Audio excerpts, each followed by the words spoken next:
Bienvenue à toutes et à tous sur Africa 24. Nous recevons Daouda Sow, président de Texo Group, et il partage avec nous les objectifs de son entreprise et sa vision du développement de la cybersécurité en Afrique. Monsieur Daouda Sow, bienvenue sur Africa 24. Merci de m'avoir invité. C'est un plaisir de participer à votre émission. Vous êtes le président de Texo Group. Quels sont les objectifs de votre entreprise? Alors, peut-être très rapidement parler de Texo Group. C'est une entreprise qui est basée aujourd'hui dans 3 pays, en France, au Maroc et au Sénégal, et qui opère un peu partout dans la zone, en toute l'Afrique subsaharienne.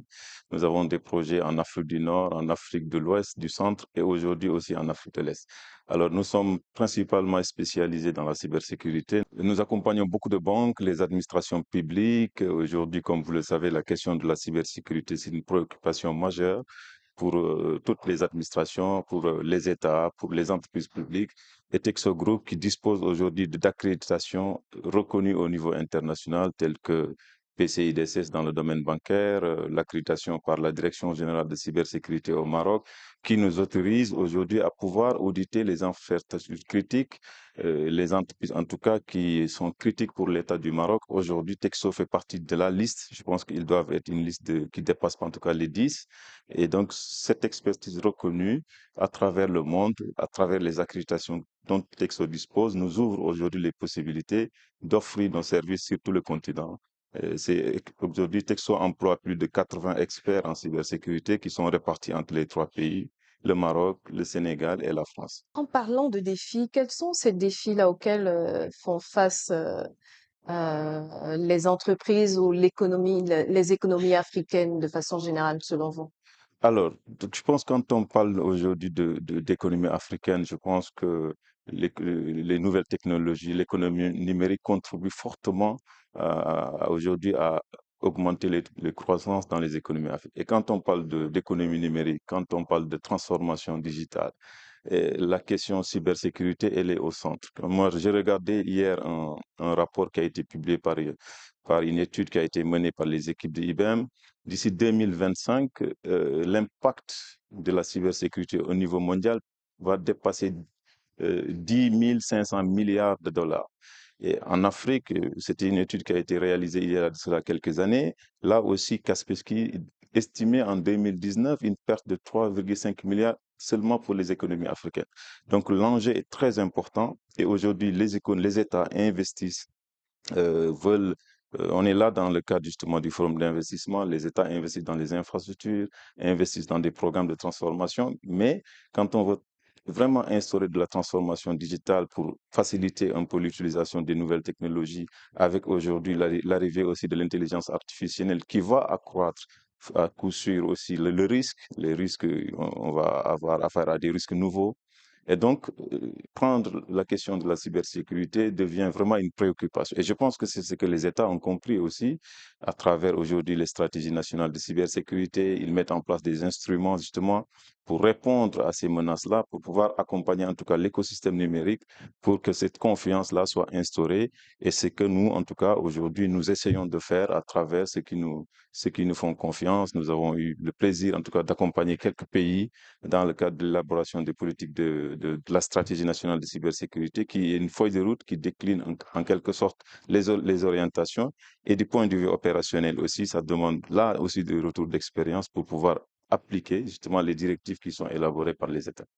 En parlant de stratégie, quelles sont ces stratégies-là élaborées par les organisations africaines pour résoudre la question de la cybersécurité en Afrique? Alors, encore une fois, la sécurité, elle est très normée aujourd'hui au niveau international en fonction des secteurs d'activité. Quand on prend le secteur bancaire, qui est un secteur sensible aussi dans nos économies, il y a beaucoup de normes qui existent aujourd'hui qui régissent l'utilisation de la cybersécurité.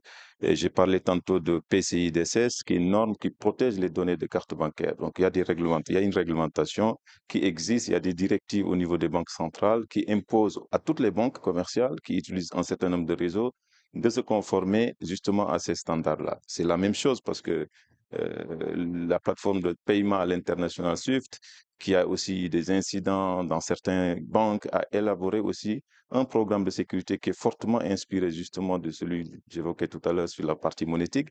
Et donc, mais au niveau aussi État, aujourd'hui, j'ai parlé tout à l'heure de stratégie nationale de cybersécurité. Donc, la plupart des pays ont élaboré cette stratégie nationale qui est le cadre global dans un pays et qui impose un certain nombre de mesures, un certain nombre de pratiques aux entreprises locales, enfin nationales, privées, qui contribuent justement à vraiment sécuriser l'écosystème.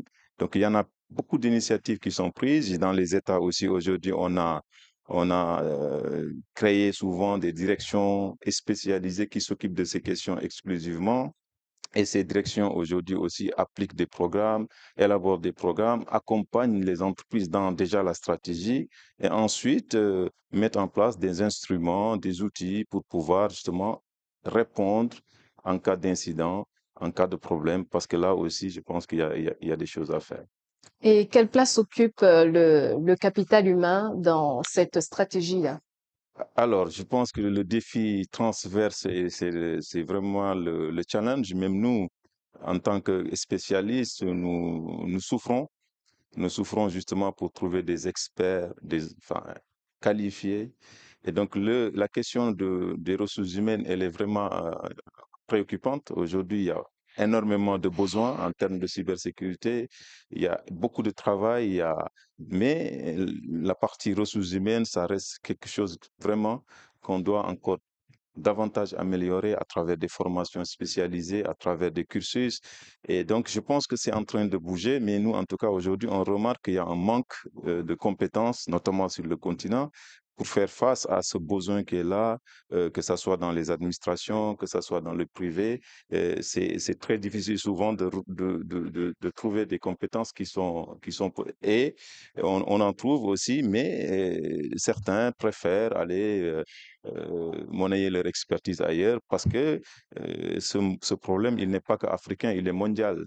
Donc, il y a des entreprises qui viennent de partout pour venir chercher les experts, les expertises qu'il y a, qui les recrutent, etc. Donc, dans le continent, je pense qu'aujourd'hui, il doit y avoir aussi en harmonisation de toutes ces stratégies-là, mais la composante ressources humaines, elle doit être une préoccupation majeure. Et selon vous, quel rôle pourrait jouer le gouvernement africain pour résoudre cette question?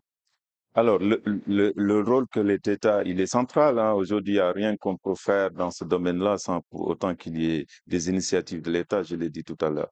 Donc, et aujourd'hui, il y a des cadres réglementaires au niveau des pays. Quand on prend, justement, j'ai oublié d'en parler tout à l'heure, il y a beaucoup de lois qui sont votées dans les pays pour encadrer l'utilisation des données à caractère personnel. Il y a des stratégies qui sont élaborées. Dans ces stratégies, la composante ressources humaines doivent être aussi prise au sérieux. Donc, le rôle des États est crucial parce que aujourd'hui, c'est un phénomène de plus en plus qui prend de l'ampleur. Les attaques quasi systématiques, on voit des cyberattaques qui paralysent des systèmes critiques pour un pays, tels que le secteur bancaire, souvent de l'énergie. On a vu des États qui ont fait l'objet de beaucoup de cibles. Et donc, aujourd'hui, même ces cyberattaquants sont spécialisés. Aujourd'hui, ces questions qui sont même souvent prises en charge par les armées parce que c'est du sérieux. On voit des États qui recrutent des hackers, qui les forment, qui les encadrent pour faire des actes qui attaquent des États, etc. Donc, c'est une question centrale qui doit être vraiment une préoccupation des gouvernements. Et je pense que les gouvernements dans nos pays ont pris conscience de enfin, de ce phénomène et aujourd'hui investissent, encadrent, créent les cadres, la réglementation, etc. pour pouvoir justement traiter les questions cybersécurité. Monsieur Daoudasso, merci d'avoir été l'invité d'Africa 24. Merci à vous de m'avoir invité. Merci à toutes et à tous de nous avoir suivis. Retrouvez l'intégralité de nos programmes sur africa24tv.com.